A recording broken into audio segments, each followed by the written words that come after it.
चलो, आज का टॉपिक जो है डीसी जनरेटर। ठीक है, तो डीसी जनरेटर क्या है इसको हम आज बताएंगे। डीसी जनरेटर में ये कुछ मेन पार्ट्स हैं, जिसको ये वाला जो पार्ट है इसको बॉडी कहते हैं। ये वाला जो पार्ट है इसको आर्मेचर, और ये जो पार्ट है इसको कार्बन ब्रश। मुख्यतः ये 3 पार्ट होते हैं डीसी जनरेटर के। ठीक है, अब हम शुरुआत करते हैं। शुरुआत से देखते हैं कि इसमें क्या क्या चीज़ें हैं। सबसे पहला ये ऊपरी भाग जो दिख रहा है, ये आपका पिंक कलर का, ये है क्या, योक या बॉडी। ठीक है, ये कास्ट आयरन की बनी होती है। ठीक है, इसमें 2 चीजें हैं। ये जो बड़े वाले जो हैं, ये जो बड़े वाले हैं ये मेन पोल हैं। 1 2 3 4, ये आमने सामने जितने भी हैं ये मेन पोल है। और उसके बीच में ये जो छोटे वाले हैं ये ऑक्सिलरी। ठीक है, उसके बाद में ये देखते हैं, ये जो ऑक्सिलरी पोल या इंटरपोल कहलाते हैं। उसके बाद में ये जो है ये क्या है, इस जनरेटर को लिफ्ट करने के लिए, एक स्थान से दूसरे स्थान तक ले करके जाने के लिए जो लगा होता है, इसके थ्रू, इसको आई बोल्ट कहते हैं।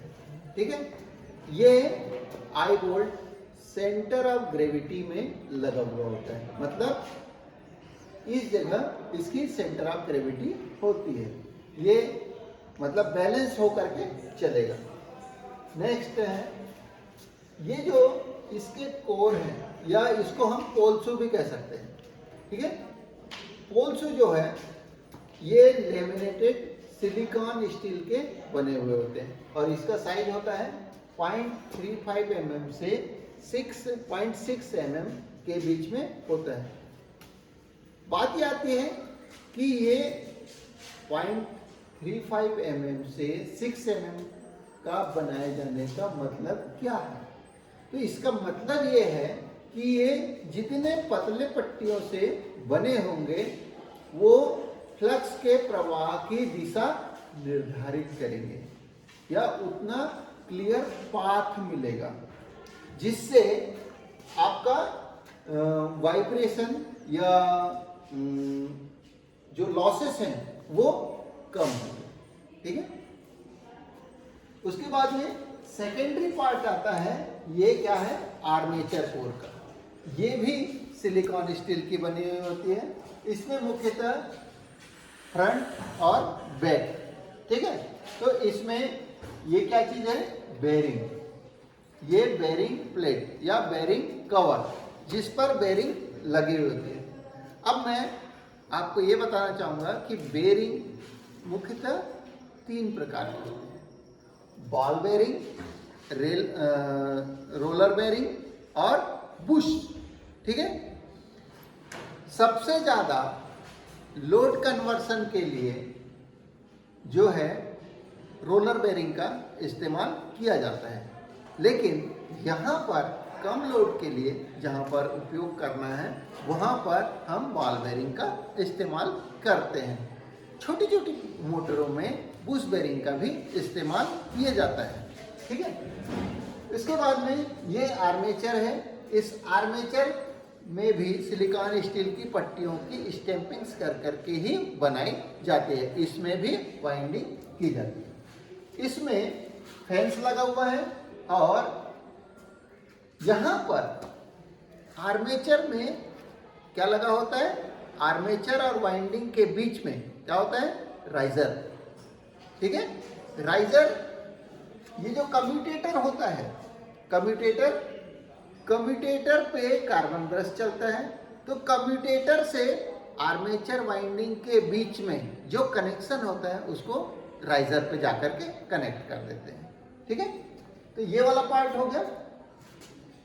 इधर भी बेरिंग होती है और इधर भी कपलिंग भी होती है।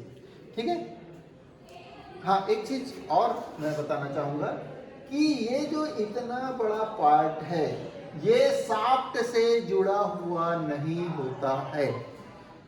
ठीक है, ये ध्यान रखेंगे, ये जो पार्ट है वो शाफ्ट से जुड़ा हुआ नहीं होता है।